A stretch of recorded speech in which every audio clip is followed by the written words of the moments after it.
Pitius Altius Fortius. El significado de esta locución latina es bastante sencillo: más rápido, más alto, más fuerte.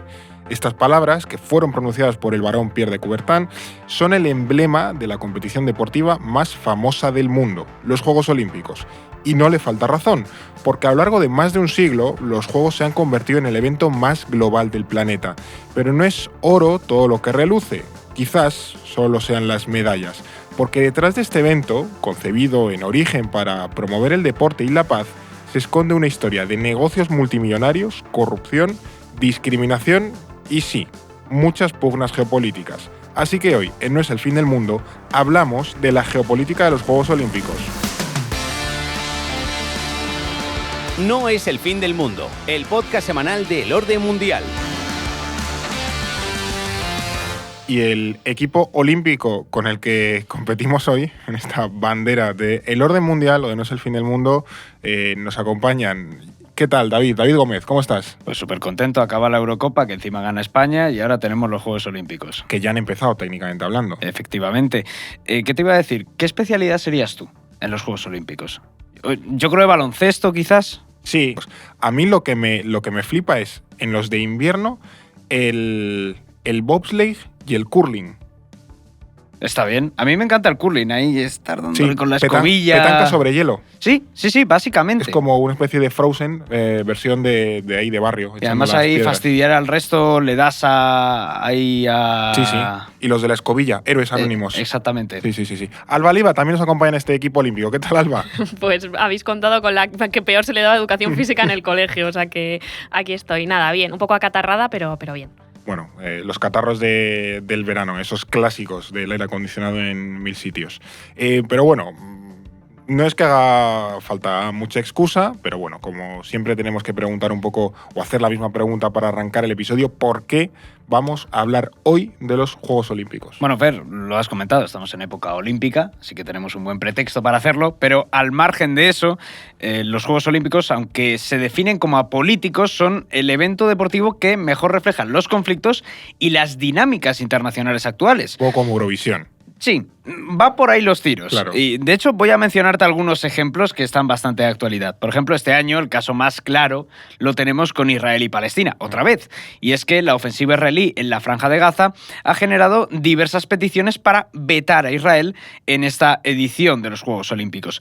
Por ejemplo, en enero, más de 300 clubes palestinos reclamaron la expulsión de Israel después de que sus bombardeos destruyeran la oficina del Comité Olímpico Palestino y asesinaran al entrenador del equipo olímpico palestino de fútbol masculino. Sin embargo, el presidente del Comité Olímpico Internacional, Thomas Bach, que es la organización encargada de organizar los Juegos, el COI, confirmó que tanto Israel como Palestina participarían en estos Juegos. Luego tenemos también el caso típico de Rusia y Ucrania, porque, a diferencia de Israel, también como en Eurovisión, Rusia no competirá en estos Juegos debido a esa invasión de Ucrania. Tampoco lo va a hacer Bielorrusia, por cierto, ya que facilitó esas operaciones militares rusas en su territorio. Los atletas rusos y bielorrusos que participen lo harán bajo las siglas AIN, que significan Atletas Individuales Neutrales. Y al igual que en Eurovisión, los Juegos son un ejemplo de ese aislamiento occidental a Rusia y de su cercanía geopolítica con Israel.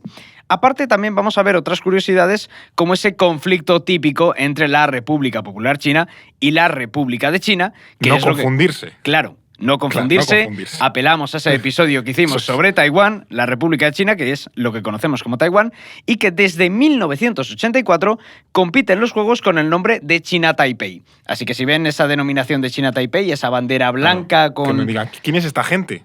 Pues son los taiwaneses. Los taiwaneses. Esa es. Y bueno, estos son solo algunos ejemplos actuales, Fer, pero sin embargo, lo cierto es que los Juegos Olímpicos explican la geopolítica de los últimos 130 años. Y a lo largo de este capítulo explicaremos por qué son tan importantes en el plano político y de qué manera han influido en el mundo que conocemos hoy en día. Pues antes de ir a la enorme cantidad de salseos deportivos y geopolíticos que nos esperan hoy, vamos también con un pequeño anuncio, y es que si eres una persona a la que le gusta viajar por el mundo y además está buscando trabajo, creo que esto que te voy a contar te interesa, porque Emirates, que es una de las aerolíneas internacionales más grandes del mundo, está buscando nuevo personal de vuelo. Y es que trabajar en Emirates te va a permitir descubrir más de 130 destinos, porque bueno, tienen rutas a lugares como Nueva York o Tokio y, por supuesto, lugares como París, y además vivirás en Dubái, que también tiene que ser toda una experiencia. Y en Emirates recibirás una formación en hospitalidad de primer nivel, para empezar. Luego también mejorarás tu desarrollo profesional al tiempo que disfrutas de un salario atractivo, libre de impuestos, y además alojamiento gratuito en Dubái, que será tu nuevo hogar mientras exploras y viajas a todos esos lugares del mundo. Así que si quieres aprovechar esta gran oportunidad o conoces a alguien que le pueda interesar, entra en la página web emiratesgroupcareers.com para presentar tu candidatura online. Esto es No es el fin del mundo. Y entonces, como veníamos diciendo, nos toca aquí mucha chicha geopolítica, porque el de hoy es de esos programas que vamos a hablar de deporte o de música cuando nos tocó Eurovisión, pero en realidad no. Aquí hay básicamente países repartiéndose galletas durante, en el caso de los Juegos Olímpicos, décadas, por no decir siglos. ¿Por qué son todavía hoy, porque en origen lo seguían siendo, pero es que todavía hoy siguen siendo tan importantes políticamente hablando estos Juegos Olímpicos? Pues mira, Fer, si te parece, voy a darte una serie de claves y luego ya las desarrollamos poco a poco, ¿vale? Venga. En primer lugar, los Juegos Olímpicos son el mejor exponente de la globalización. En ellos se concentran todos los países y las principales empresas multinacionales.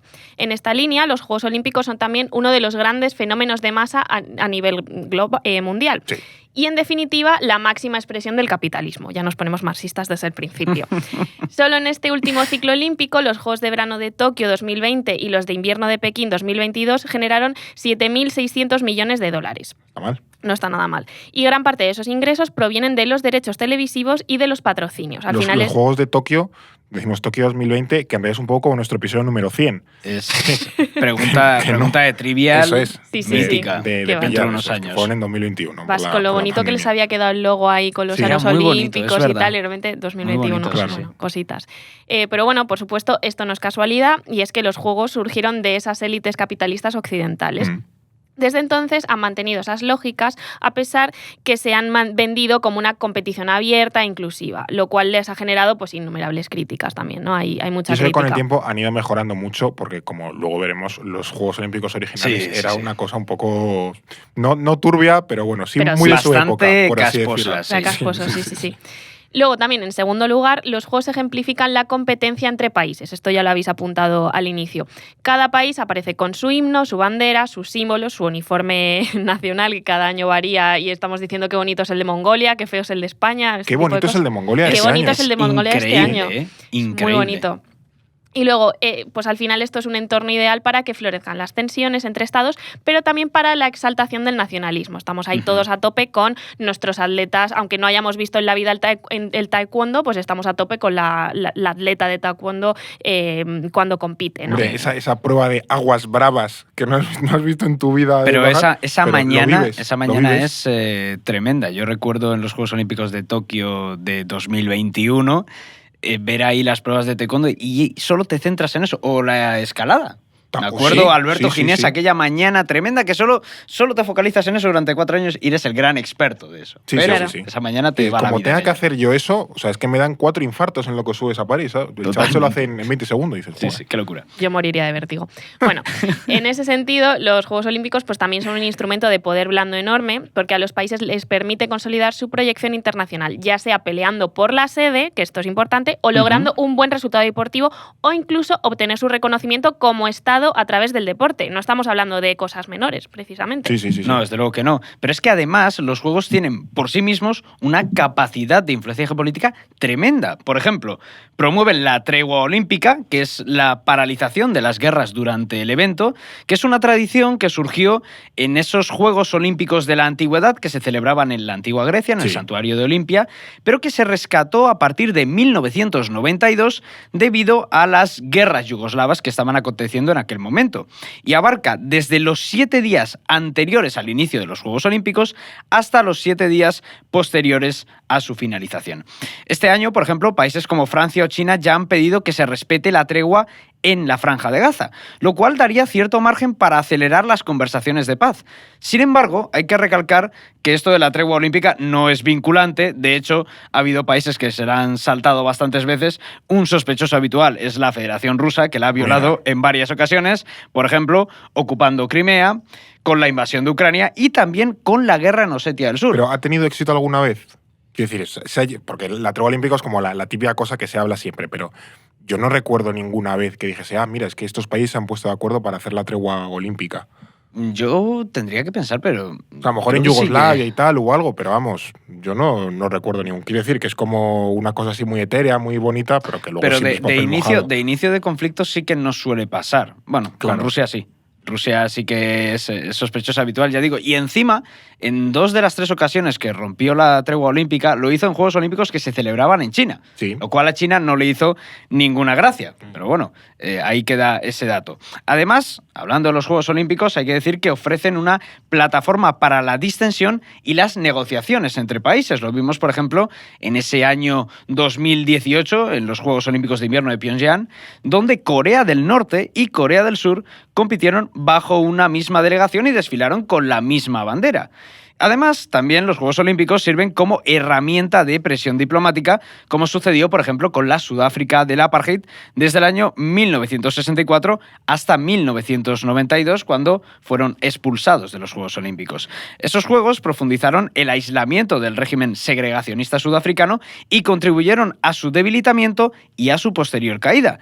De ahí que muchas voces demanden acciones similares contra Israel por sus actividades en territorio palestino. Y tampoco podemos obviar su papel como espacio de protesta y de visibilización, porque a lo largo de la historia los Juegos han servido como escenario de reivindicación y denuncia para diversas causas sociales. Por ejemplo, la lucha por los derechos civiles, el feminismo. Luego ahondaremos con más ejemplitos, Sí. pero es importante también como plataforma. Quienes mejor representan todavía hoy el espíritu olímpico, en todo esto que hemos contado, Mario y Sonic. Juegazo, En los Juegos Olímpicos. Sí. Yo me tiraba mañanas jugando al tenis de mesa. No sé si siguen sacando ediciones. Yo jugué a una, no me acuerdo de cuál, pero no había países, era muy John Lennon todo. Yo es que nunca jugué a Sonic ni tal. En la Wii era súper mítico. Ya, pues es que ¿Y no en la Nintendo? me dio. No, yo en la Wii. Yo Al jugaba en la Wii. Mario sí, pero porque me lo dejaban y tal, pero Sonic nunca. Ahí no había piques, era todo hermandad. Todo hermandad. Claro, Mario, Sonic, el señor ese patilargo, que luego hizo Jim Carrey una película, no sé qué otros personajes, porque nunca ha sido de Sonic y demás. No pero competían sí. países. Eran como las Por eso. Olimpiadas de los trabajadores, ahora lo vas a ver. Claro, Mario y Sonic proletario. Solidaridad proletaria, sí. Como en los dibujos de Krusty, proletario y parásito. Pues era un poco era un poco así. Pero bueno, antes de llegar a esas Bingo, Olimpiadas... referencia a los Simpsons en los primeros Y minutos. todavía quedan más. será la última. No será la última. Sabe Dios que no. Pero bueno, empecemos un poco por la primera clave que habéis apuntado, porque habéis mencionado esto, que los Juegos Olímpicos son esa expresión del orden internacional liberal, que está ya un poco chuchurrío. Pero bueno, son al final un gran negocio capitalista, elitista, también dominado por Occidente, eso es evidente. ¿Cómo se explica toda esta configuración de los Juegos Olímpicos así? Pues mira, para entender esta naturaleza de los Juegos tenemos que remontarnos a los orígenes de los propios Juegos Olímpicos modernos, concretamente al siglo XIX. Porque al principio de este siglo, el auge del nacionalismo y de los ideales liberales hicieron que se impulsaran diversas iniciativas para recuperar los Juegos Olímpicos, que fue pues, una competición deportiva celebrada cada 4 años en el Santuario de Olimpia en la antigua Grecia, y que reunía a los hombres libres de las polis griegas. Fueron tan exitosos que llegaron a celebrarse durante 12 siglos hasta que el emperador romano Teodosio I los prohibió en el año 393 después de Cristo por paganos. Dijo, esto no es cristiano, chicos, vamos a pararlo. Entonces, bueno, pues en el siglo XIX, tras varias propuestas fallidas, quien sí consiguió restaurar los Juegos Olímpicos fue el barón Pierre de Coubertin, que lo has mencionado tú en la introducción. Qué pronunciación maravillosa del francés, ¿eh? Sin tener ni idea. ¿Cómo se nota? Aquí la que habla francés es Salva. Se nota el estudio de ese francés, Bueno, pero luego Horas de patinó estudio. fuertemente con otros nombres, así que no pasa nada. Que bueno, este Pierre de Coubertin era un miembro de la aristocracia francesa. Para ello, Coubertin reclutó a algunas de las figuras más ilustres de la aristocracia europea en general, se puso ahí en contacto con sus amigos los nobles, y bueno, porque pensemos que cuando él fundó el Comité Olímpico Internacional en 1894 para impulsar los Juegos, entre sus miembros había 2 condes, un lord y, por supuesto, el barón. O sea, esto era una cosa de... Gente con mucho tiempo libre. Con mucho tiempo libre y mucho dinero. mucha pasta. Claro, eso es. Justo. Esto es clave para comprender la naturaleza de los Juegos Olímpicos, porque a día de hoy el COI, el Comité Olímpico Internacional, sigue siendo una organización cerrada, elitista, tremendamente masculina y con un funcionamiento interno muy poco transparente y democrático. Es que mirad, Fer, Alba, para que conozcáis algunos de los miembros que tiene el Comité Olímpico Internacional en la actualidad, no hace 130 años.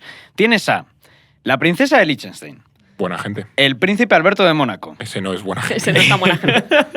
el gran duque de Luxemburgo, el emir de Qatar, el príncipe de Jordania y el presidente de la FIFA, Gianni Infantino. Que se ha ennoblecido directamente. Sí, totalmente hecho. Venga, yo para adelante también. ¿Por qué pero- no? Es un poco la liga del mal. Claro, y luego está también el gran rey, que es Pau Gasol. Pero bueno, aparte de eso, ahí toda la nobleza y luego el gran Pau. O sea, Pau Gasol es un poco el tercer estado, básicamente.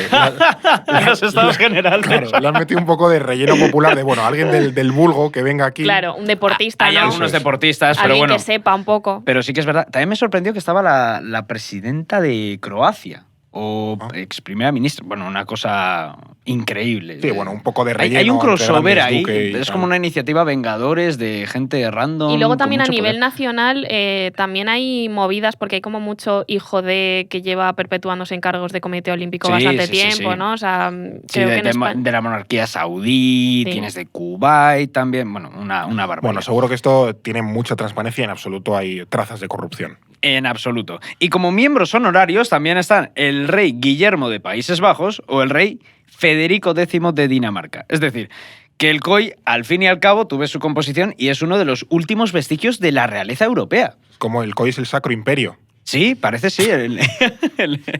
El último bastión Eso de es, la eso Edad es, Media. eso es. Sí, sí. Y luego, ¿no estuvo también Kissinger en nuestros fregados hasta Ostras. que tú le mataste? Efectivamente, era miembro de honor vitalicio desde el año 2000 en el Comité Olímpico Internacional. Entonces, Siempre, aprovechó los canapés entonces. desde luego, perejil en todas las salsas, Henry Kissinger. Sí, sí. Que en paz descanse. Por tanto, al final, os podéis imaginar que cuando Coubertin imaginó una competición deportiva que promoviera la paz, la convivencia entre los pueblos y los valores humanos, pues todos objetivos muy loables, pero tenía su cara oculta, porque los Juegos Olímpicos eran, en esencia, una competición excluyente.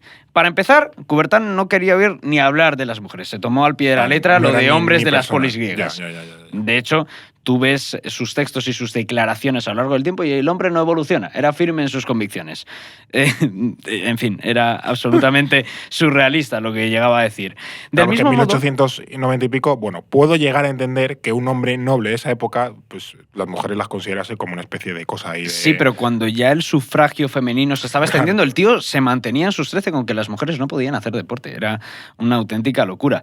Del mismo modo, los Juegos Olímpicos también defendieron el amateurismo, lo que significaba que cualquier persona que desempeñara un trabajo manual y recibiera una remuneración por ello no podía competir. Se consideraba profesionalización. Y esta perversión al final impedía a los trabajadores participar en los Juegos, ya que no Claro. tenían ni los ingresos suficientes ni tampoco el tiempo para permitirse el lujo de no trabajar. O sea, solo gente con monóculo. Los Juegos Efectivamente, Olímpicos. gente ahí con pasta y con tiempo libre, que viene a ser lo mismo. Coubertin también proponía una visión del mundo eurocéntrica, es decir, quería que los países africanos participaran en los Juegos, pero ojo, como forma para acelerar su civilización, Jolín. porque creía que había una raza superior que estaba vinculada a las potencias coloniales O sea, europeas. es como bien, pero luego mal. O sea, Sí, es sí, como, sí, es como- qué buena idea. Y luego ya lo sigue Oh, desarrollando no. y la fastidia. Me hacía gracia porque cuando Exactamente. iba leyendo digo, anda, hombre, mira, aquí por lo menos parece que sí. Que ha avanzado. Pero Coubertin. cuando crees que sí, no. Iba por el otro lado. Y hubo, es decir, claro, hubo algún tipo de reacción al respecto. ¿No? Sin origen se plantearon algún tipo de alternativas a los Juegos Olímpicos para que participase gente que fuese no hombre y que no tuviesen monóculo. Pues afortunadamente sí, y de hecho durante los años 20 y 30 el feminismo y la izquierda crearon sus propias versiones de los Juegos. Claro. En el ámbito feminista se fundó en 1921 la Federación Deportiva Femenina Internacional que impulsó los Juegos Mundiales de las Mujeres. Y estos Juegos se crearon por la negativa que las mujeres pudieran participar en las pruebas de Y atletismo, sobre Coubertin todo. con el tic en el ojo ya. Claro, bueno, pues que se fastidian. Y bueno, se celebraron en 4 ocasiones entre 1922 y 1934, esto es como muy bonito, y contaban especialmente con participación participantes de Europa Occidental, Norteamérica y Japón. No les dio tiempo a extenderlo mucho más. Claro. La Federación Deportiva Femenina Internacional terminó absorbida por la Federación Internacional de Atletismo. Sin embargo, sus juegos ayudaron a que se terminaran introduciendo las primeras pruebas femeninas de atletismo en los Juegos Olímpicos de Ámsterdam en 1928. Así que bonito también como el feminismo también se impulsa a través del deporte. De hecho, antes lo hablábamos haciendo el guión que estos Juegos Olímpicos de París van a ser los primeros donde haya tantos atletas masculinos como femeninos, porque hasta entonces, evidentemente, las atletas eran minoría y esta primera edición va a haber 50-50. O al menos, un número que prácticamente... Bastante paritario. Eso ¿no? es, bastante paritario. Ha habido una travesía bastante larga y desde luego estos Juegos Mundiales de Mujeres contribuyeron enormemente a que las mujeres entraran en los Juegos Olímpicos. Sin embargo, las principales alternativas a los Juegos llegaron desde el movimiento obrero. Y es que esas Olimpiadas de los Trabajadores buscaban demostrar que el deporte no era un mero opio para las masas, sino un vehículo fundamental para su conciencia y su movilización política.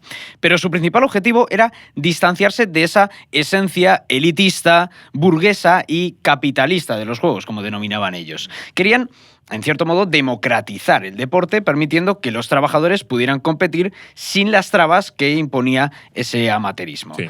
Sin embargo, también pretendían huir del tufo nacionalista que tenían los Juegos Olímpicos. Se reemplazaron las banderas nacionales por las rojas, como en Mario y Sony, ahí todos juntos como hermanos, y los himnos de cada país por la internacional. Hubo varias propuestas de Olimpiadas Obreras porque, como siempre, el movimiento obrero, la izquierda, pues tenía sus escisiones y sus divisiones. Sí.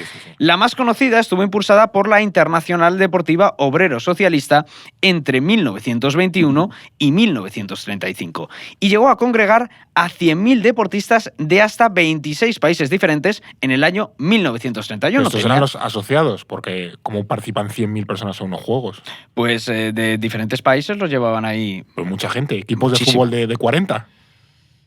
Ahí me pillas, no llegué a verlo, no tuve el placer de disfrutarlos, pero 100.000 pero gente. Un gran número de deportistas. Vaya Villa Olímpica. Bueno, no había Villa Olímpica, pero bueno, sí que movilizaban un montón de personas.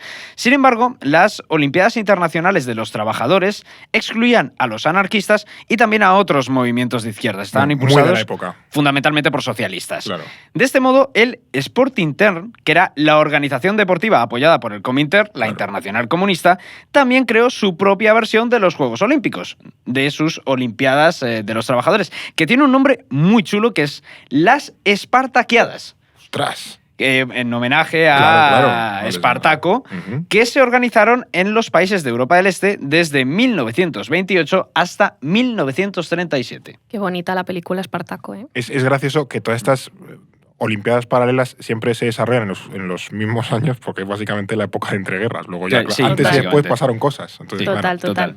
No obstante, una de las alternativas más famosas se gestó en España. Ojo, es que en 1936 el gobierno de la Segunda República quiso promover la Olimpiada Popular como reacción a los Juegos Olímpicos celebrados en la Alemania nazi ese mismo año. La idea de la Olimpiada Popular era mostrar un frente común contra el fascismo y su inauguración estaba prevista para el 19 de julio. Pues, ahí va. Claro, desgraciadamente, vaya ojo. Sí. Desgraciadamente, pues obviamente no tuvo lugar porque un día antes varios militares conservadores pues dieron el golpe de Estado contra la República y estalló la Guerra Civil, así que no pudo haber Olimpiada Popular. En cualquier caso, lo llamativo de esto es que ha habido diferentes intentos de desafiar la hegemonía de los Juegos Olímpicos en tanto que encarnaban esa supremacía capitalista y occidental. Y esto también se ve hoy en día, así que es interesante ver cómo ya en ese periodo entre guerras había pues esas intentonas. Es bastante chula la historia esta de la Olimpiada Popular, hay bastantes artículos sobre ello y te cuenta cómo los deportistas, como la mayoría eran de izquierdas obviamente, muchos de ellos en Barcelona, cuando se dio el golpe de Estado, salieron a pelear contra los sublevados. Entonces es una historia bastante llamativa de cómo esos deportistas contribuyeron en cierto modo a la resistencia republicana en la Guerra Civil Española. Las brigadas internacionales improvisadas. Sí, básicamente. Les pilló allí. Y ahora mismo, en la actualidad, ¿hay alternativas a a los Juegos Olímpicos, como los conocemos hoy, o no? Desde luego. ¿Y quién crees que puede ser su principal impulsor? Estas cosas siempre se le ocurren a los rusos o a los turcos, que Pues van efectivamente. siempre por libre. Efectivamente a los rusos. Y es que como reacción al veto del COI, Rusia ha albergado este año los Juegos BRICS, que son una competición deportiva anual organizada por el bloque de las economías emergentes.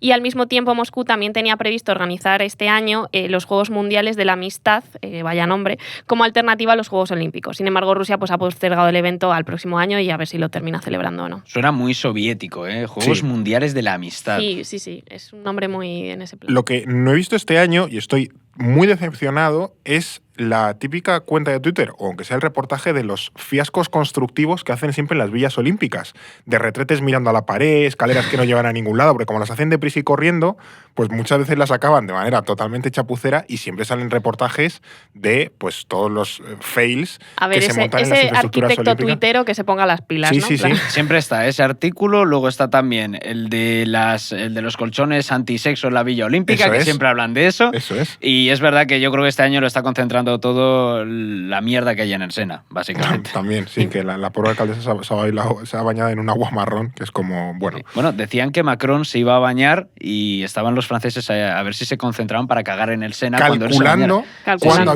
cuándo y dónde había que cagar en el Sena para que el tordete Ahí. le pasase por el lado Sí, sí. a Macron. Pero de momento el Fraga no lo ha hecho. No, el Fraga no lo ha hecho.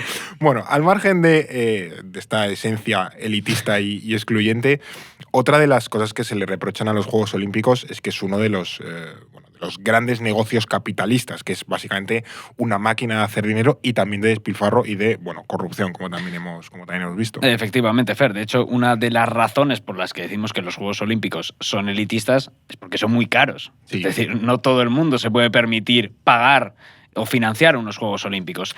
Y detrás de ellos hay un coste económico que impacta profundamente en las sociedades de los países y las ciudades organizadoras. Porque ¿quién paga toda esta fiesta? Pues durante mucho tiempo fueron las ciudades las que se encargaban de financiar los Juegos Olímpicos con dinero público exclusivamente. Y evidentemente esto generaba enormes deudas. Hubo dos acontecimientos que marcaron un punto de inflexión en este sentido. El primero fue la decisión de la ciudad de Denver de renunciar a los Juegos Olímpicos de Invierno de 1976, después de que sus ciudadanos se opusieran en un referéndum a financiar la competición con dinero público, que fue bastante llamativo. Y el segundo fue el desastre financiero que supusieron los Juegos Olímpicos de Montreal, también en esa época. Y es que el endeudamiento fue tan grande que se tuvo que imponer un impuesto especial sobre el tabaco para pagar la deuda durante las siguientes 3 décadas. Sí, sí, que hasta el estuvieron- 2006 no se llegó a pagar el No pufo llegaron a amortizar eso. que se generó con todo eso. Y a partir de entonces se empezó a explotar la comercialización de los juegos para obtener nuevos ingresos. Se incrementó el dinero por la venta de los derechos televisivos, Sí. se logró que las grandes marcas se convirtieran en patrocinadores, algunas ya lo eran de antes, como Coca-Cola, pero se empezaron a atraer a muchas más, y sobre todo se permitió la entrada de capital privado para financiar los juegos por primera vez en 1984. Que no es casualidad que los Juegos Olímpicos se privatizaran ese año, porque situémonos, son los años 80, Los Sí. Ángeles, Ronald Reagan, que es presidente de Estados Unidos. Es la época del neoliberalismo en estado puro. Sí. En la actualidad, los juegos cuentan con una forma de financiación público-privada en la que las empresas privadas se ven beneficiadas. El resultado de este modelo es que muchas ciudades ven incrementar su deuda pública como consecuencia de las Olimpiadas, lo que a su vez obliga a impulsar medidas de austeridad fiscal. En definitiva, los Juegos Olímpicos son un acelerador de las tendencias neoliberales y de las desigualdades. No sé si en París hay algún... porque ahora están surgiendo, claro, el típico patrocinador de los Juegos Olímpicos era McDonald's y Coca-Cola. Siempre estaban en todos los fregados. De hecho, los Juegos de Atlanta 96 los compra Coca-Cola. Sí, literalmente. Claro, además que se los compra. Sí, Lo que no sé es, por ejemplo, que en Eurovisión hablamos de Moroccan Oil, Sí. como que en una empresa israelí, para patrocinar ahí eso Eurovisión. Y luego también en la Eurocopa hemos tenido BID, la de los coches chinos. Sí, es verdad, es Entonces, verdad. no sé si están empezando a entrar empresas no occidentales, también con muchísima pasta y demás, a financiar eso, que también eso nos puede decir un poco cómo cambia la geopolítica, que estamos acostumbrados a multinacionales occidentales que se dejaban ahí una millonada para aparecer en todos lados, y ya también se está globalizando toda esa cuestión de los patrocinadores. Puede ser interesante. en Si París. te metes ahí en el programa de socios olímpicos, Sí.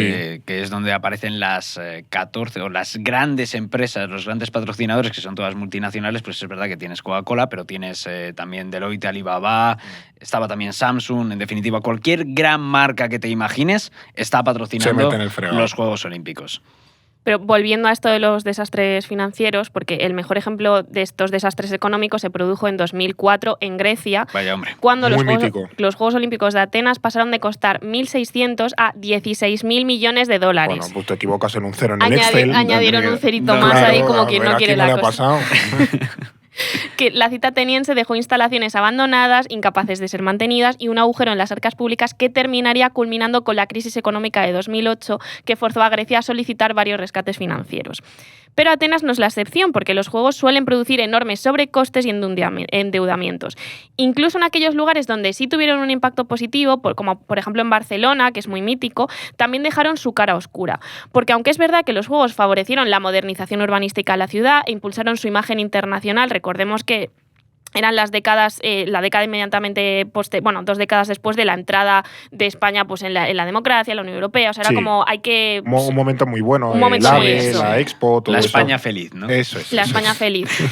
También provocaron un incremento del gasto público, el auge de la corrupción y la gentrificación. Claro, pregúntale ahora a los barceloneses cómo está el precio de la vivienda y el coste de la vida. Claro. En definitiva, todas esas tendencias empezaron a acelerarse a raíz de esos Juegos Olímpicos, que es cierto que modernizaron la ciudad con esa urbanización de Barcelona y la colocaron en el centro, pero aceleraron esas tendencias. Y sobre esto hay un libro que me ha resultado muy útil al escribir el guión y que me parece maravilloso, explica todo este impacto negativo que tienen los Juegos Olímpicos en las ciudades organizadoras, que se llama Power Games: A Political History of the Olympics, de Jules Boykov, que recomiendo a todo el mundo, está bastante bien, lo dejaremos en la descripción, así que a quien le interese, pues ahí lo tiene. Pues mira, hacía mucho que no teníamos una recomendación por aquí. Es cierto que, que en el año 92 Barcelona contaba con un contexto muy favorable porque había mucha financiación olímpica del sector privado.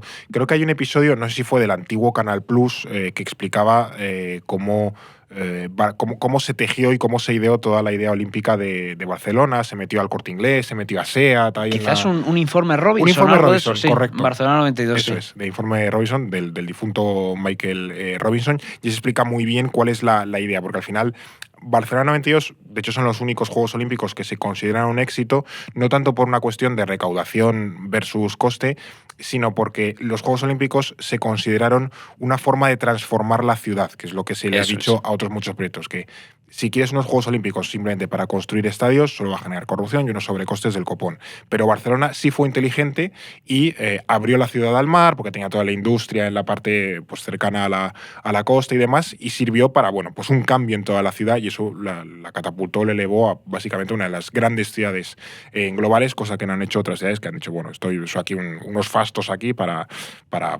mayor gloria del político de turno o de la ciudad y demás. Pero en cualquier caso, esto tuvo también, fomentaba, ¿no? Barcelona una coyuntura, una situación, la aprovechaba muy positiva con lo que estábamos comentando, ¿no? La entrada de España en la Comunidad Económica Europea 6 años antes, y luego también muchas posibilidades de crecimiento. Sí, justo lo que decías tú, ¿no? Al final es verdad que en los Juegos Olímpicos de Barcelona ya había un plan de modernización o de urbanización previa que los Juegos Olímpicos aceleraron, o se aprovecharon. No hubo una urbanización condicionada por los Juegos, sino que los Juegos se adaptaron a ese plan de... Porque Atenas básicamente construyó cosas, y luego Río también fue chapucerísimo, que Río es, 2016. Que normalmente es lo que suele pasar últimamente con la elección de las sedes. Eliges una sede donde las grandes inmobiliarias puedan hacer grandes construcciones en lugares donde no hay infraestructuras. Nada, claro. Pero claro, luego ese mantenimiento, esas infraestructuras quedan totalmente abandonadas porque no se pueden mantener y generan sobrecostes inmensos. Es decir, Barcelona tenía unas circunstancias y una planificación muy específicas. De todas formas, esto de la gentrificación que comentaba Alba es muy importante, Fer, porque los defensores de los Juegos Olímpicos suelen argumentar que los Juegos generan empleo y atraen turistas e inversiones a la ciudad. Sin embargo, los beneficios para la economía local suelen ser generalmente escasos. Quienes se benefician son estas grandes empresas y, por el contrario, el coste de la vida se dispara en esa ciudad y los más pobres terminan siendo expulsados de la ciudad. Y en algunos casos incluso en sentido literal. Por ejemplo, en Atlanta 96, esos juegos que compra Coca-Cola, las autoridades aplicaron una política de detención y expulsión contra los sin techo, a los que enviaban en un autobús, les compraban un billete de ida a Alabama o a Florida y que no volvieran. Es O sea, muy era una fuerte cosa esto, ¿eh? Es muy estadounidense esto. increíble, sí. De meter a homeless en un autobús y ala, al estado al lado. Totalmente. Y es que esa coyuntura extraordinaria de los Juegos Olímpicos también favorece que las administraciones se excedan en sus facultades, bien adoptando decisiones como esta, bien militarizando la seguridad pública en pro de los Juegos y a costa también de reprimir cualquier tipo de protesta o de disidencia durante la organización del evento. Todo esto, por supuesto, con una escasa transparencia, por no decir nula. Porque, como bien mencionabais, los Juegos son un nido de corrupción. Por ejemplo, está el caso más paradigmático, que es el de los Juegos Olímpicos de Salt Lake City en 2002. Es verdad que tenemos Río de Janeiro, tenemos Sydney, hay El muchos propio casos. Atenas. Atenas, Atlanta. Pero en este caso, en Salt Lake City, se sabe que el comité organizador sobornó a varios miembros del COI para comprar sus votos con pagos que incluían, por ejemplo, esto me parece increíble, a un miembro del COI de Angola, incluía una cirugía estética para su mujer, también matrículas gratuitas para los hijos de los miembros del COI en la universidad o regalos como escopetas, esquís, entradas para la NBA, lo cual me parece bastante bonito, Claro. o un violín. O sea, No, me cada, parece- cada uno lo que necesitaba, Claro, corrupción a efectivamente. medida. Exactamente, pero gente que es, que le gusta regalar, que son... Claro, De amigo verdad. de sus amigos. De verdad, ¿eh? Efectivamente. Pues un violín para ti. Al final todo esto explica por qué casi nadie quiere ya organizar unos Juegos Olímpicos en su ciudad, salvo Madrid, que sí, seguimos ahí como muy empeñados. Es verdad, Madrid la lucha sigue. en tener unos Juegos Olímpicos que, bueno, visto lo visto, pues yo espero que no lleguen, también te digo. Además, que aspiramos a 2012, luego 2016 y luego ya 2020. 2020, que Esa fue el la Relaxing última Cup. bala. Fue Eso es. ahí Que fue a la, botella, sí. Vamos, nos llegan a dar la de 2020 en plena pandemia y Pero flipamos. yo leí que se estaban planteando lo de 2036 también, ¿no? Sí, sí, sí. Que- Siempre está como la sombra y el fantasma de esa discusión. Es Juegos Olímpicos de Madrid y todo el mundo, ¡no! Y es como que siempre está la idea de volverlo a intentar. Pero es bueno. Madrid tiene un problema muy grande en este sentido porque la mayoría de infraestructuras las tiene construidas. Entonces Claro. no es un destino atractivo en ese sentido para los organizadores del Comité Olímpico Internacional. Sí, hubiese funcionado bien en una candidatura que premiase cierta austeridad, pero como venga en una ola de candidaturas que, bueno, que sea un poco, que quiera un poco de fiesta, a lo mejor Madrid no funciona bien. Y luego además también está la cuestión de que existe ya la tradición de ir rotando de continente para no repetir o no fomentar Sí. muchas sedes en el mismo continente. Entonces, claro, Madrid no podía ir detrás de una europea, por ejemplo. Es lo que nos pasó, por ejemplo, con Río de Janeiro. Que Sí. el 12 se lo llevó Londres y ahí ya, pues Río, Claro, Río se lo te llevó. tapó un agua. Las imágenes ahí de Lula agitando las banderitas. Sí, Mira, a mí, anecdotita, yo he estado en 2 ciudades en momento que estaban celebrando Olimpiadas y es como un récord personal que tengo. He estado en Londres 2012, cuando estaban celebrándose las Olimpiadas de 2012, aunque no fui a ver las Olimpiadas, pero estaba ahí. Pero estaba ahí. Y en París ahora 2024, que no estaban todavía celebrándose, pero he estado por ahí. O sea, que he visto grandes... check. He ¿Has hecho visto el check, los aros olímpicos? he visto los aros O olímpicos. sea, ¿has visto la Torre Eiffel con los aros olímpicos? Hombre, Y el Tower Bridge. Y el Tower Bridge con los aros olímpicos. Esto es increíble. Yo lo máximo que he conseguido hacer con eso fue estar en Berlín la semana anterior a la Eurocopa y ver ahí los andamios y la portería esta grande que pusieron en la puerta de Brandenburgo. Sí, Pues esa la vi. Eso es mi mayor logro en este sentido. Pero los aros olímpicos es una cuenta pendiente. Jolín, yo en Londres solo vi a Lorejas, al rey. Iba andando por ahí y de repente salían ¿Cómo? los reyes. Sí, sí. O sea, pues esto fue en febrero. Pues lo típico que vas andando, porque está a punto de llover, claro, cosas que pasan en Londres. Y dijimos, mira, nos acercamos ahí a Buckingham Palace, que estamos por ahí, que estamos aquí al lado. Y había como gente agolpada, un poquito de gente agolpada en la verja. Le dijimos, ¿qué pasa? ¿Qué pasa? Porque nadie nos entendía si decimos qué pasa. What happened? Claro, what happened? What's going on, my friend?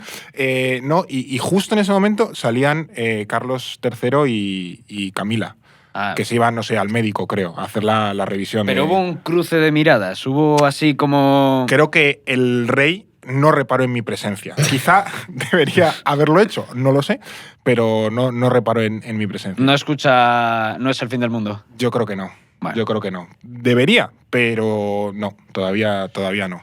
Ya le regalaremos una libreta. o Se lo algo tenemos que en haber casa. dicho, como hace unas semanas estuvimos Edu y yo en Lloret de Mar haciendo la radio con los premios Princesa de Girona, a lo mejor también nuestros reyes sí deberían Es ponerse verdad. No es el fin del mundo. Yo creo que les pega, porque el rey tiene un máster en Relaciones Internacionales, la reina es periodista y me parece, ¿Qué vamos, más? O sea, me parece una fusión clara que escuchen No es el fin del mundo. De becarios aquí, ¿no? Eso es. O algún día, sí, que se pasen por aquí como futre. A ver si... Es verdad. Paulo, vente por aquí, eso hombre. Es. Pero bueno, vamos a cosas importantes, porque mira, seas monarca o no, o seas, pues eso, plebeyo, seas fan de Pierre de Coubertin o no, Miembro del COI. te puedes llevar ahora la bolsa del Orden Mundial, la fantástica bolsa, que es aquí el trasto veraniego, que ahora te regalamos si te suscribes por un año a El Orden Mundial. O sea que antes regalábamos la libretita, que en algún momento del futuro volverá, pero ahora te puedes llevar la maravillosa bolsa de tela del Orden Mundial para ir a la playa, para ir a los Juegos Olímpicos, por supuesto, si estás en París, para ir a la compra o a donde quieras. Esto en el Aldi queda de lujo. Entonces ahora con el código podcast te llevas la maravillosa bolsa, que te la regalamos, y de hecho te la enviamos a casa si vives en España, y además un 10% de descuento para que luzcas tu bolsa, que no digas que no damos cosas. Recuerda, código podcast, te metes en elordenmundial.com/suscríbete, y si eliges un año, metes el cuponcillo podcast y te llevas a llevar la bolsa y un 10% de descuento, que está bastante bien. Esto es No es el fin del mundo. Y al margen de sus luces y sus sombras, lo cierto es que los Juegos Olímpicos todavía hoy siguen siendo un evento con una influencia gigantesca, enorme. Estamos hablando de eso. Y también en el campo de la política internacional. Habéis comentado al inicio que los Juegos Olímpicos ejemplifican muy bien esa competencia entre los países y también las tensiones y piques nacionalistas. ¿Esto cómo se ve? Pues el trastorno nacionalista de los Juegos Olímpicos se evidencia en sus propios orígenes. Todos tenemos esa idea de que Coubertin concibió los Juegos Olímpicos como una forma de internacionalizar la paz, los valores humanos y el desarrollo del deporte. Todo este discurso bonito. Pero lo cierto es que detrás de esos propósitos tan loables también había una motivación nacional. Y es que años antes de que Coubertin impulsara los Juegos Olímpicos modernos, Francia había sufrido una traumática derrota en la guerra franco-prusiana de 1870. Sí. Y la debacle hizo que Coubertin viera en el deporte una forma de preparar a los franceses para la guerra. Muy curioso. Al menos esto. era visionario el señor. Sí, dijo, vamos a entrenar pacifista, un poquito. pero no mucho. Pacifista, pero no internacionalista, pero no mucho también. En plan, chavales, vamos a hacernos unos burpees por si tenéis que correr por las llanuras europeas. Pensemos que estamos en la época del cristianismo muscular, que esto es un término que me apasiona. Es una corriente de origen británico que defendía el ejercicio físico como un pilar para el desarrollo moral de los hombres. Esto también lo vemos a lo largo de la historia. O sea, ya se veía, no era con cristianismo. Cristianismo muscular. Sí. Pues al final es una forma de acercarte a Dios o a esa moral cristiana a través del culto al cuerpo, ¿no? En el fondo, la relación con lo físico y la religiosidad o la espiritualidad siempre han estado muy ligadas, ¿no? Normalmente lo asociamos con monjes haciendo ayuno y estas cosas, pero también se puede expresar de estas formas. Y también en general el culto al cuerpo es algo que también ha estado relacionado no necesariamente solo con el cristianismo, sino también con otros valores, por ejemplo el fascismo, pues toda esta idea de los hombres musculados y todas estas historias. Esto es una especie de mezcla entre Santa Teresa y un cura petadísimo. Jesús ciclado. El que no se pincha no se hincha, diciendo esta gente. Eso lo dijo el día de la resurrección, ¿no? Eso es. No, también es muy... O sea, Flanders está petado. Es cristianismo muscular. Segunda referencia, check. Chupito. No, pero a lo mejor viene de eso, ¿no? El Flanders pues igual. Petado, que a lo mejor es un rollo también un poco puritano y no sé qué. Los Simpson meten el cristianismo muscular en Ned Flanders. Yo creo que sí. Vamos. ¿Quieres creer? Porque, si no me equivoco, nunca se explica por qué Flanders está petado. No te sé contestar, Fernando, pero voy a seguir con el guión, ¿vale? Si te parece bien. Me parece bien. Es decir, ya en sus orígenes los Juegos Olímpicos oscilaban entre el internacionalismo y el chauvinismo. Al final es esa aspiración global, pero oye, defendiendo lo mío, ¿no? Defendiendo mis valores nacionales. Pero bueno, más allá de esas motivaciones internas de Coubertin y de ese interés en hacer burpees, la propia estructura de los Juegos Olímpicos hacía inevitable que estallaran esos conflictos nacionalistas. Porque estas tensiones pues, se hicieron especialmente pronunciadas tras el final de la Primera Guerra Mundial en 1918. Ya iban pasando cositas en las primeras ediciones, pero bueno, lo tocho llega después de la Gran Guerra.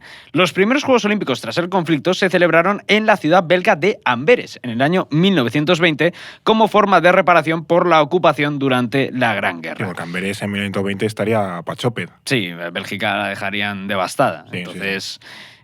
Amberes pues fue una forma de premiarles. Sí, ¿no? pruebas en llano, que estaba ya como preparado, pues ya está. Sí, eso es verdad. O sea, hoy Fernando está desatado, ¿eh? O sea, Sí. Hay que, nadie le dice que pare. Como cómo represalia. acaba esto. A ver cómo acaba. Como represalia, los organizadores no invitaron a los países perdedores, Alemania, Austria, Hungría y Turquía, después de la caída del Imperio Otomano. Del mismo modo, tampoco acudió Rusia, que por entonces se hallaba inmersa en una guerra civil. Claro, a ver a qué Rusia invitabas. Claro. O sea, había muchas por allí. Claro, efectivamente. Francia tampoco invitó a Alemania a acudir a los Juegos Olímpicos de París de 1924. Todavía Había estaban escozor. esos recelos. Precisamente fue en Alemania donde se produjo la mayor exaltación nacionalista durante unos Juegos Olímpicos, que la dejó caer Alba antes. Y es que Berlín se había convertido en sede olímpica antes de que los nazis llegaran al poder, es decir, en el año 1931. De hecho, Hitler llegó a calificar los Juegos como, cito textualmente, un complot contra la raza aria por parte de masones y de judíos. Pero, o sea, Hitler tenía una marcha. Era como un muñeco de estos que le aprieta y suelta lo mismo una y otra vez. La verdad que el hombre no decía mucho más. No sé por qué era hater de los Juegos Olímpicos, no termino de entender. Luego bien que lo aprovechó con Goebbels y Leni Riefenstahl, vamos. Efectivamente, una vez al mando convirtió la cita olímpica en Berlín en un evento de glorificación y blanqueamiento del Tercer Reich. Y es que un año antes los nazis ya habían aprobado las leyes de Nuremberg, que institucionalizaban la discriminación contra los judíos. El antisemitismo de los nazis hizo que surgieran varias peticiones de boicot, sobre todo desde Estados Unidos, pero ninguna tuvo éxito. Y antes que hablábamos de esto de los hombres musculados y el fascismo, los nazis buscaban evidenciar la superioridad de la raza aria a través del deporte. Pero lo cierto es que la jugada le salió un poco mal porque la estrella de aquellos juegos fue un afroamericano, Jesse Owens. Sí. Existe el mito de que Hitler, contrariado, se negó a saludar a Owens, aunque bueno, esto no es del todo cierto. De hecho, Owens llegó a calificar a Hitler como un hombre de dignidad, pero bueno, en cualquier caso, Owens desmontó la teoría de la supremacía racial aria. Pese a ello, los juegos fueron un éxito para la propaganda nazi. Aquí voy a recomendar un libro muy rápido que es La ladrona de libros, que es un libro que igual habéis visto la peli. Sí me suena. El libro está muy bien porque lo narra la muerte. Entonces es una historia durante el nazismo y tal. Y hay un niño alemán que pertenece a las juventudes hitlerianas, pero su ídolo es Jesse Owens. Entonces hay un momento como muy tierno al respecto de Jesse Owens y este niño y tal. Leed ese libro, no tiene mucho que ver con los Juegos Olímpicos, pero es muy bonito. La historia de por qué Hitler no saluda a Jesse Owens es que el primer día Hitler saludó a todo el mundo, pero no saludó a un atleta afroamericano también estadounidense que había ganado en salto de longitud porque se había ido ya. Entonces el Comité Olímpico Internacional le dijo, o saludas a todo el mundo o no saludes a nadie. Entonces ya el día que gana Jesse Owens ya no saludaba a nadie. Entonces no fue una espantada como tal. Fue una cuestión protocolaria. Sí, de hecho, Owens con el que estaba picado era con Roosevelt. Porque Roosevelt no le recibió en la Casa Blanca, no quiso saber nada de él ni posar con él, porque quería ganarse el voto de los demócratas sureños, que eran segregacionistas. Claro. Entonces, lo que le fastidiaba a Owens no era Hitler, era Franklin Delano Roosevelt. Bueno, es que, para empezar, Alemania gana esos Juegos Olímpicos, sí. Y luego también lo que decían muchos atletas afroestadounidenses en la época es como, bueno, o sea, yo qué sé, los nazis tendrán sus cosas, pero yo vuelvo a mi país y no me dejan entrar en un bar, o me tengo que poner en otra zona porque se seguía habiendo segregacionismo en muchas zonas del sur, de donde eran muchos de estos atletas. Entonces, bueno, es cierto que los Juegos Olímpicos, aunque había salseo en esa época pre de la Segunda Guerra Mundial, no se convierten en una competencia real, no llega a haber chicha, hasta el final de la Segunda Guerra Mundial y el inicio de la Guerra Fría. Aquí, en este periodo ya, Estados Unidos y Unión Soviética, es donde podemos hablar de unos Juegos Olímpicos verdaderamente geopolíticos. Pues sin duda, Fer, porque la Guerra Fría hizo que los Juegos Olímpicos se transformaran en uno de los principales campos de batalla geopolítica durante la segunda mitad del siglo XX. Desde entonces, las Olimpiadas estuvieron marcadas por la rivalidad entre Estados Unidos y la Unión Soviética. Hasta 1952, la URSS se había mantenido fuera de los Juegos porque los consideraba un espectáculo capitalista, pero Stalin se dio cuenta de que la cita olímpica le ofrecía un lugar desde el que mostrar esa superioridad de su sistema. Claro. ¿No? ¿Para qué vamos a desaprovechar esto? A partir de ahí, el deporte se transforma en un arma geopolítica de primer nivel. Los Juegos abandonan ese carácter presuntamente conciliador y se suceden los boicots y las disputas nacionales. Ya en 1956, países como España, Países Bajos y Suiza se niegan a viajar a Melbourne por la invasión soviética de Hungría. Ahí ya vemos cómo se traslada esto a los Juegos. Y demás. Otros, como Egipto, Líbano y Siria, también vetaron el certamen después de que el COI se negara a sancionar a los atletas británicos y franceses después de que Francia y Reino Unido intervinieran militarmente junto a Israel en la crisis del Canal de Suez. Incluso la República Popular China se retiró de la competición debido a la presencia de Taiwán. La verdad es que fueron unos juegos bastante movidos los de Melbourne. Por cierto, los primeros... Participaron 3 países entonces, porque todo el mundo casi lo boicoteó. Yo creo que fue una excusa porque, como fueron los primeros en el hemisferio sur y Melbourne estaba a tomar por saco, dijeron, mira, buscamos aquí cualquier cosa. Este vuelo sale muy caro, niño, nos borramos. Pero sí que es verdad que, fijaos si las tensiones, fuera bromas, estaban a flor de piel en Melbourne, que fue en esta edición cuando se produjo uno de los episodios más famosos de la historia de los Juegos Olímpicos, que Alba se conoce perfectamente. Pero oye, no me hagas esto. No. Es el baño sangriento entre la selección de Hungría y de la Unión Soviética en waterpolo masculino. Los húngaros ganaron a los soviéticos en un partido donde algún jugador salió de la piscina con la cara llena de sangre. Tuvieron que desalojar el pabellón de la pelea que tuvieron. Recordemos que se había producido la Revolución Húngara, habían intervenido las tropas soviéticas allí en Hungría y... justo después de eso se produjo. Y se tocaron la cara Se tocaron la carita. Vaya deporte más cansado el waterpolo, ¿eh? Es horrible, yo creo que es el peor de yo todos. lo veo y me entra como ansiedad. Sí. Porque no haces pie. Es que, bueno... Claro. Y cuando te hacen aguadillas, cuando eres el boya, sobre todo, que te están ahí tirando y eso es horrible. No sé quién es el boya. El boya es el que... Me suena un poco a Kiki del barrio. El pivote en balonmano, el que está ahí peleándose con la defensa. No lo han mejorado, pero vale. Bueno, en cualquier caso, le hacen muchas aguadillas y es una faena. Más allá de este episodio, el baño sangriento, que por cierto creo que Quentin Tarantino hizo un documental sobre esto. Bueno, es que Tarantino le pega y la sangre pues es como amistad. Sí, no sé si... Inspiración para Kill Bill. No sé si le echa ketchup ahí, pero en cualquier caso sí, creo que Tarantino hizo un documental sobre esto. Al margen de esta anécdota, de este episodio, cada edición de los Juegos Olímpicos se transformaba en una batalla entre bloques durante la Guerra Fría. Y aunque entre medias también había ciertos gestos de distensión. El mejor ejemplo fue Alemania, que aunque se encontraba dividida ya en aquel momento, envió un equipo unificado a los Juegos Olímpicos hasta el año 1968. Y ahí se rompió el amor. Ahí se nos rompió el amor, sí. Como diría de tanto usarlo. Rocío Jurado, ¿no? No obstante, los vetos cruzados entre bloques alcanzaron su punto álgido en 1980, cuando Estados Unidos impulsó un boicot de 60 países a los Juegos Olímpicos de Moscú por la invasión soviética de Afganistán un año antes. Por supuesto, los soviéticos les devolverían la jugada con la misma moneda en los Juegos Olímpicos de 1984 de Los Ángeles. De todas formas, no creamos que esto de los boicots entre potencias es una cosa del pasado, porque en los últimos años hemos visto cómo los Juegos Olímpicos se han convertido de nuevo en un espacio de confrontación entre los principales países. El ejemplo más reciente lo tenemos en los últimos Juegos Olímpicos de Invierno de Pekín de 2022, en los que Estados Unidos encabezó un boicot diplomático a los Juegos por las violaciones de derechos humanos en territorio chino. A diferencia de lo que ocurrió en Moscú en 1980, Estados Unidos sí envió a sus atletas, pero no mandó ningún representante diplomático. Sin embargo, el caso más conocido lo hemos comentado previamente, Rusia. El año pasado, una treintena de países occidentales amenazaron con boicotear los Juegos de París si el COI permitía participar a la delegación rusa. Pero ya en 2014, durante los Juegos Olímpicos de Sochi, líderes como Barack Obama, Angela Merkel o David Cameron se negaron a asistir a la ceremonia inaugural por las leyes impulsadas por Vladimir Putin contra sus opositores y el colectivo LGTBIQ+. Y bueno, os acordáis, ¿no?, de lo que pasó justo antes de que finalizaran aquellos juegos. Lo hemos dejado caer antes. 2014, febrero. Crimea. Es verdad. Crimea. Que eran Juegos de Invierno.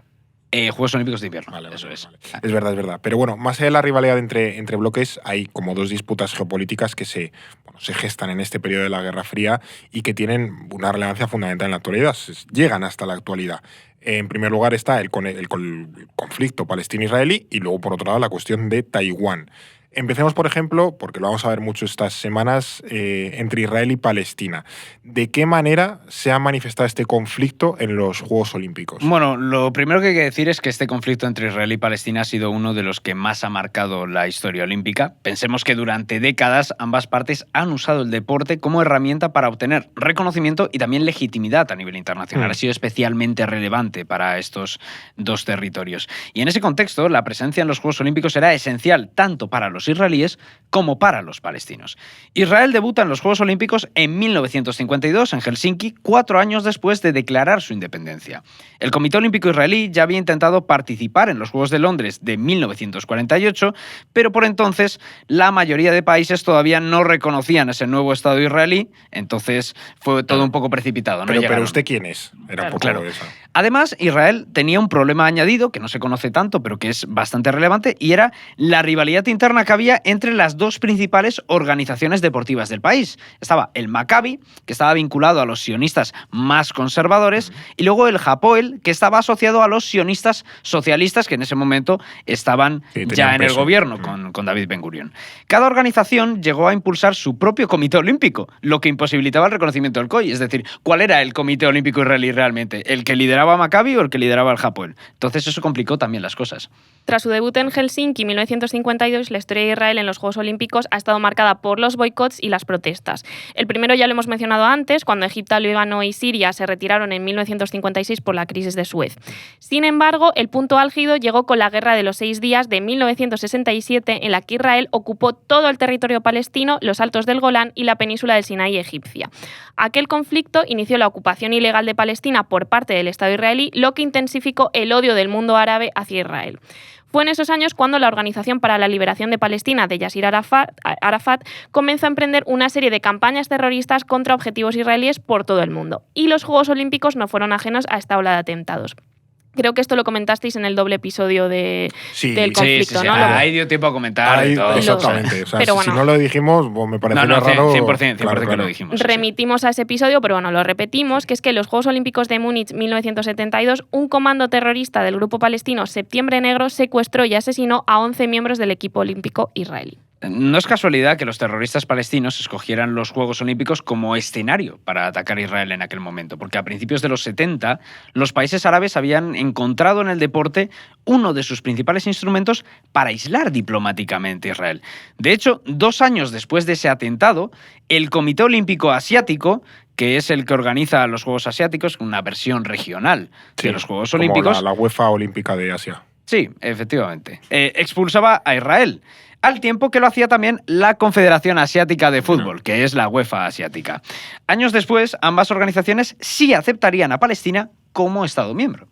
Pues mira, y además de Múnich 72 también es una gran película de Spielberg, que cuenta muy bien cómo fueron aquellos ataques. Y eso también os iba a preguntar, que entre tanto, ¿qué pasa con Palestina? O sea, ¿cuándo entran los Juegos Olímpicos? Porque no recuerdo yo a Palestina petándolo mucho en los Juegos Olímpicos. Pues, de hecho, estuve hablando con Blas y Blas no recordaba siquiera que participó Palestina o que participa Palestina en los Juegos Olímpicos. Ha pasado bastante desapercibida. Pero como esas delegaciones que ves Tuvalu y ves a 6 personas y dices, ¡ay, qué tierno! Sí, de hecho, Palestina, no sé si la máxima delegación que ha tenido han sido 6 personas. Claro. El país del Pacífico, casi. Total. Palestina no fue reconocida por el Comité Olímpico Internacional hasta el año 1993. ¿Qué había sucedido ese mismo año? Pues que Israel y la OLP habían firmado los acuerdos de Oslo, mediante los cuales la organización palestina accedía a reconocer a Israel y a cambio se creaba la Autoridad Nacional Palestina, que se establecería como el gobierno provisional de un futuro Estado palestino. Los acuerdos de Oslo abrieron esa puerta al reconocimiento internacional de Palestina. Y precisamente fue en esos años, donde parecía que podía haber un entendimiento entre israelíes y palestinos, cuando Palestina debutaría en los Juegos Olímpicos de Atlanta 1996. También es en esa época cuando Palestina entra en la FIFA, es decir, es el momento donde alcanza mayor reconocimiento internacional. Y era una época tranquila todavía. También es el momento en el que hay más esperanzas de una reconciliación y de un fin del conflicto que al final, como ya hemos contado varias veces, termina fracasando. Efectivamente. Desde entonces, los Juegos se han convertido en un instrumento fundamental para los palestinos. En primer lugar, les permite visibilizar su causa nacional a nivel global, ganar apoyo internacional y conectar a su diáspora con la población de Gaza y de Cisjordania. Del mismo modo, le otorga un espacio en el que cuenta con el mismo estatus que Israel, lo cual no es fácil para Palestina. Claro. Y esto, al final, le proporciona un altavoz más potente para denunciar los abusos israelíes e incrementar la presión internacional contra Tel Aviv, solicitando, por ejemplo, sanciones como las que se aplicaron contra la Sudáfrica del apartheid. Además, como hemos dicho antes, los Juegos Olímpicos ofrecen una oportunidad única para impulsar un alto al fuego permanente en Gaza gracias a esa tregua olímpica. No sé si Palestina será potente en algún deporte, si tendrá... Es que intento recordar así algo Palestina y tal, de que ganas alguna medalla, pero no termino de caer. Supongo que Israel siempre rascará algo. No sé si tampoco mucho, pero Tampoco demasiado, pero Palestina no ha rascado. Claro. Es que, también, que yo sepa, creo que no. A lo mejor era un poco el caso que ocurrió en los últimos. Fue una judoka de Kosovo que sí, ganó el oro, mandó a 3 personas a Kosovo y uno de ellos ganó el oro. Y yo como, jolín, vaya ratio más, sí, más bueno. Totalmente. Pero bueno, más allá del conflicto entre Israel y Palestina, el otro que todavía sigue abierto y que tiene mucha presencia en los Juegos Olímpicos es el de China y Taiwán. ¿Cómo han servido los Juegos Olímpicos para instrumentalizar o para canalizar esa disputa, y también cómo nos habla de cómo está hoy ese conflicto y cómo se ve ahora mismo en las Olimpiadas? Aquí estamos todo el rato remitiendo a otros episodios, pero bueno, remitimos al del conflicto China-Taiwán, pero vamos, para los que no se acuerden del capítulo, pues vamos a recapitular un poco, ¿no? Sonido de arpa, así para irnos al pasado. En episodios anteriores. Entre 1927 y 1949, China vive una guerra civil que enfrenta a los comunistas frente a los nacionalistas del Kuomintang. Los comunistas de Mao Zedong ganan y fundan la República Popular China, mientras que los nacionalistas se exilian en la isla de Taiwán y crean la República de China. Desde entonces, comunistas y nacionalistas reclaman ser la legítima China y buscaron su reconocimiento internacional. En este escenario, los Juegos se convirtieron en una batalla campal. Inicialmente, el COI permitió que tanto la República Popular China como la República de China utilizaran el nombre de China. Simplemente.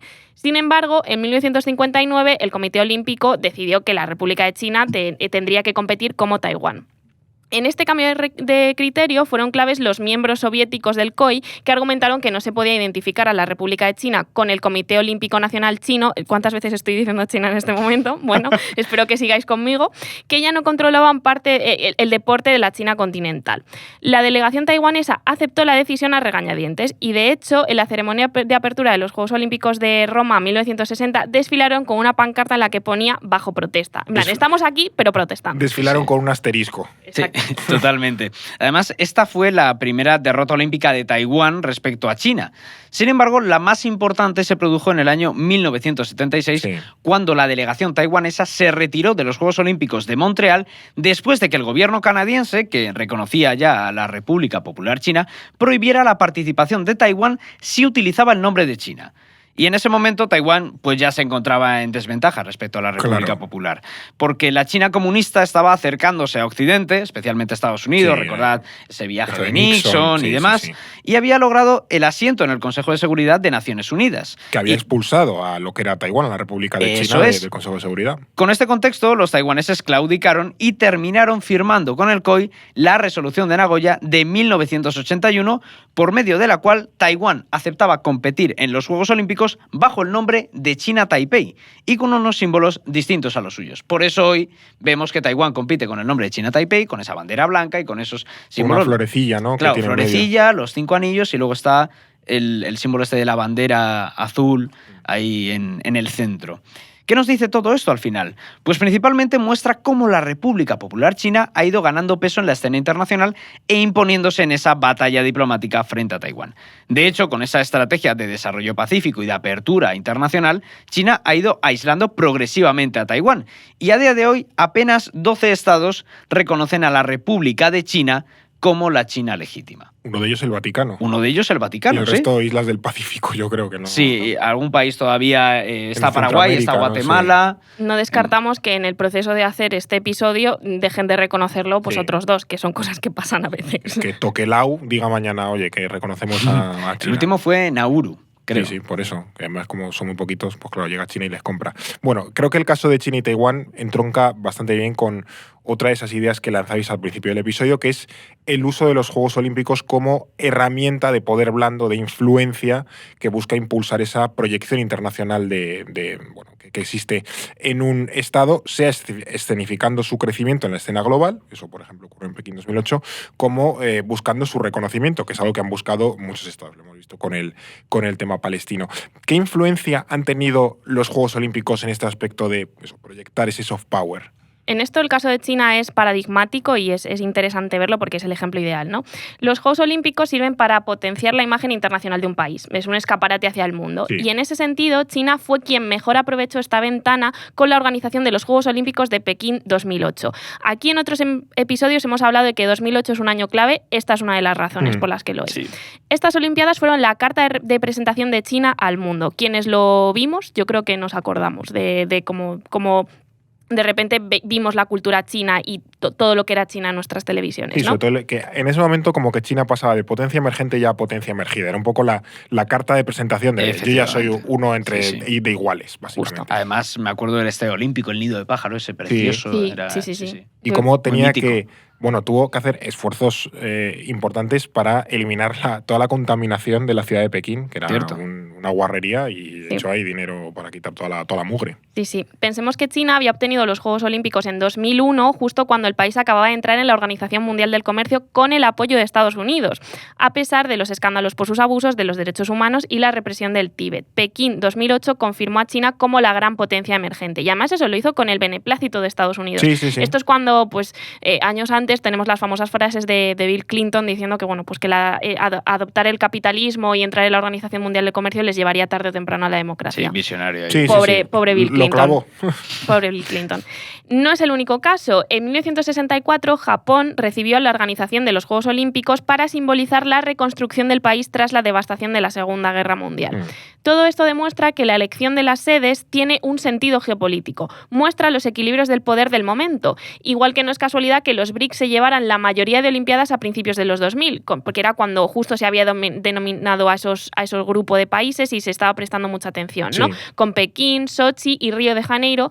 Y tampoco lo es que Qatar tenga todas las papeletas para organizar los Juegos de 2036. Tampoco le va a tocar a Madrid esta vez, me temo. No, va a ser, ahí al va a caloret. ser Doha. Aparte de estos Juegos Olímpicos de Pekín, Sochi y Río de Janeiro, no olvidemos que en esos años también se organiza el Mundial de Sudáfrica, es decir, es el momento prime absoluto. Y de Brasil los organiza BRICS. el Mundial también, 2014 es. Brasil y Rusia 2018, que fue todo ahí concentrado. Esto como va siempre desde que se designa hasta que se celebra, con varios años de retraso, Claro. se ve bien cómo es el mundo en el que tú decides celebrar eso ahí y luego cómo cambia el mundo para cuando realmente se celebran. Y es como, madre mía, las resacas que hay aquí.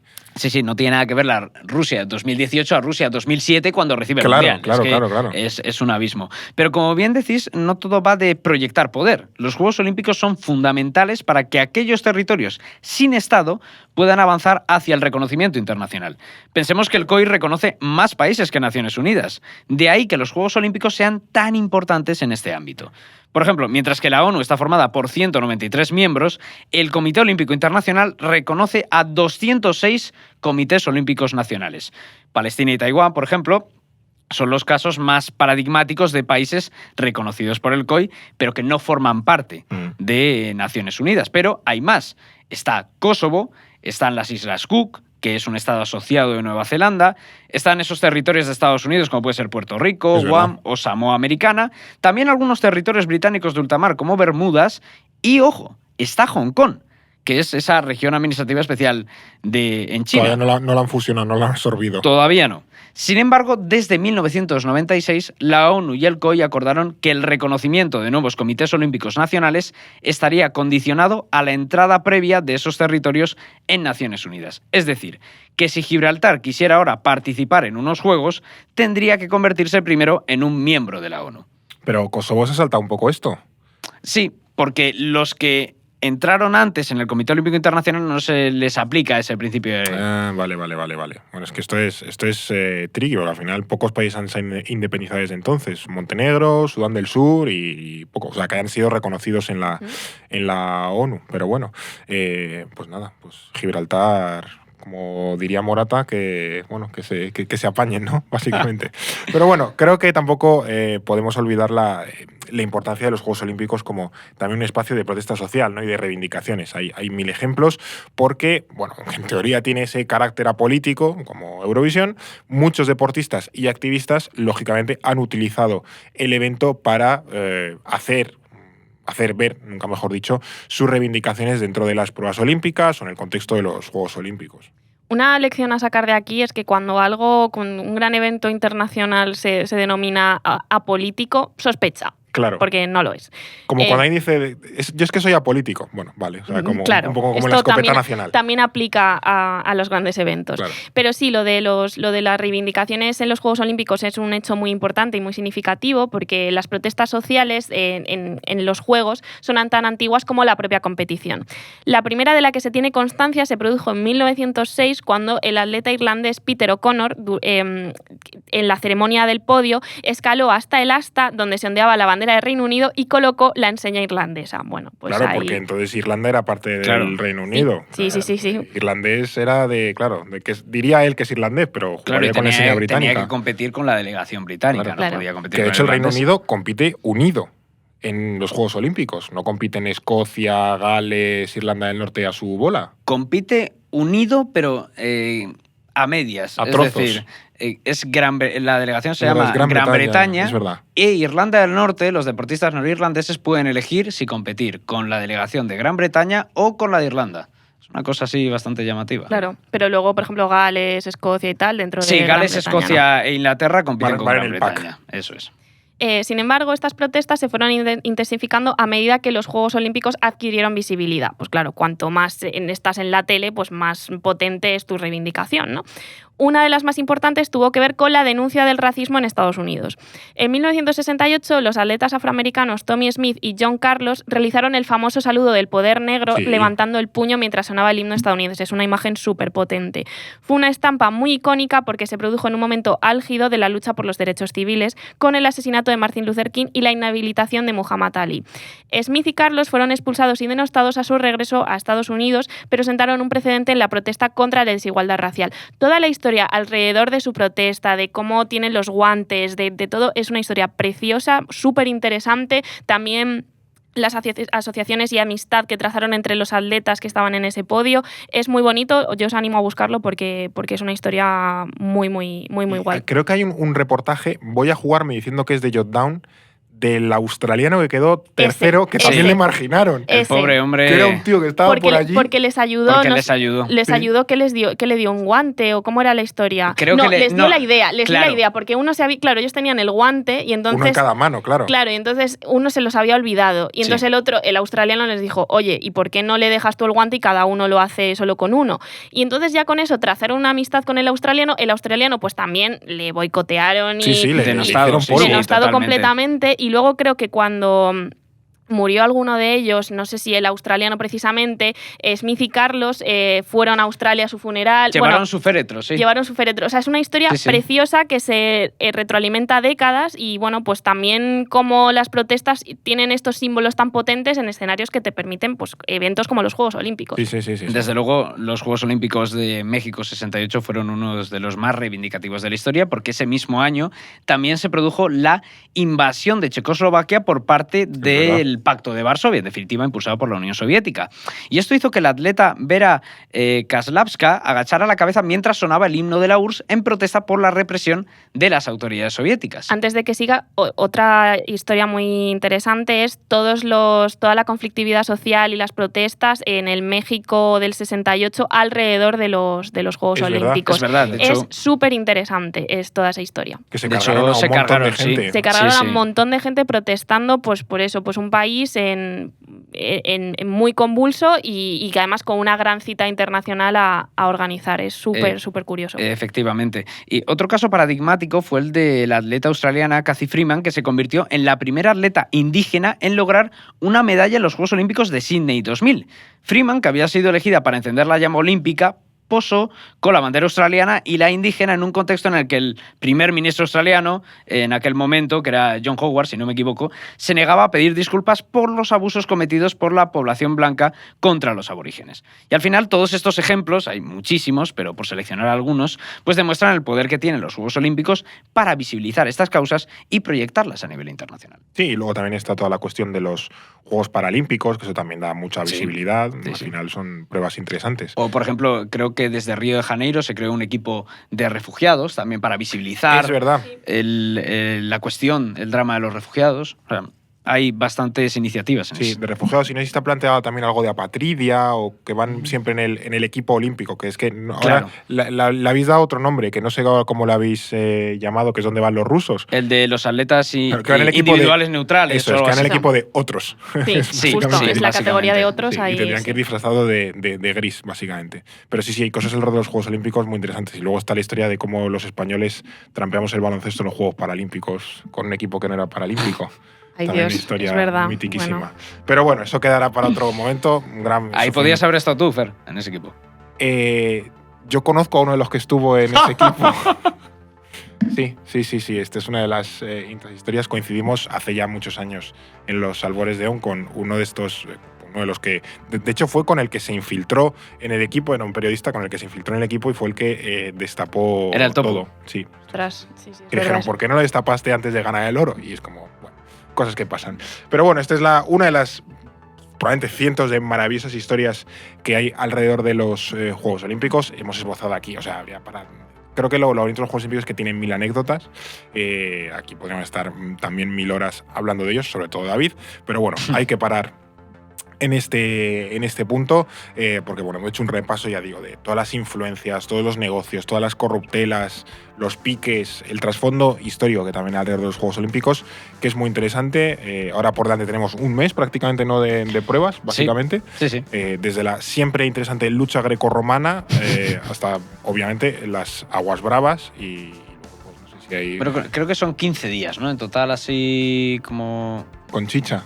Sí, bueno, a ver, 15, algo más, porque como siempre empiezan antes de la ceremonia inaugural, pues como casi 2 semanas y media. Sí. Y aquí no hemos metido los intentos del COI por meter deportes jóvenes, de chavalada. Sí, el Para- skate, el skate. estas cosas, sí. Baloncesto 3x3, escalada, sí, cosas de jóvenes, Sí. cosas lozanas.